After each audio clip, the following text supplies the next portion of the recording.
এবার রয়েছে এডিনবরায় বসবাসরত বাংলাদেশি কমিউনিটির নানা খবরাখবর। রিপোর্ট করছেন আমাদের স্কটল্যান্ড প্রতিনিধি মিজানুর রহমান। সম্প্রতি এডিনবরাস্থ শাহজালাল জামে মসজিদে অনুষ্ঠিত হয়ে গেল দ্বিতীয়বারের মতো বার্ষিক ইসলামিক সম্মেলন ও ওয়াজ মাহফিল। এতে প্রধান অতিথি হিসাবে আলোচনা পেশ করেন দারুল হাদিস লতিফিয়া মাদ্রাসার মুহাদ্দিস মাওলানা মোহাম্মদ হাফিজ আব্দুল জলিল।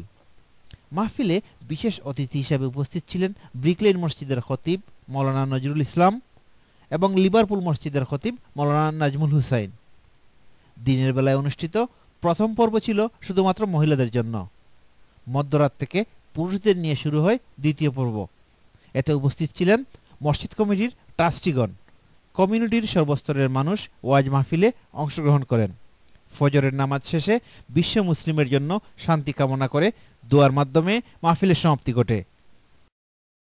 ওদিকে বিশিষ্ট আওয়ামী লীগ নেতা ডক্টর মুশফিক হোসেন চৌধুরী ব্যক্তিগত সফরে এডিনবরা এলে তার সম্মানে স্থানীয় ব্রিটানিয়া স্পাইস রেস্টুরেন্টে আয়োজিত হয় এক সংবর্ধনা সভা।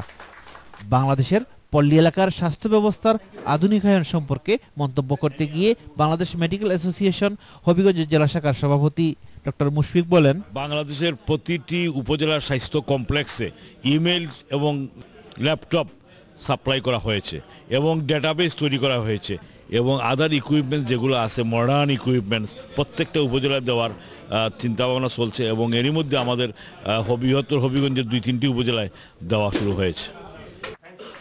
ফয়সাল চৌধুরীর পরিচালনায় স্থানীয় কমিটির উদ্যোগে আয়োজিত সভায় এমপি, কাউন্সিলর ও বিশিষ্টজনেরা উপস্থিত ছিলেন। এছাড়া ওল্ডহ্যামের কয়েকজন কমিউনিটি নেতা যোগ দেন অনুষ্ঠানে। অনুষ্ঠানে সভাপতিত্ব করেন ডক্টর ওয়ালিদ আসরউদ্দিন MBE।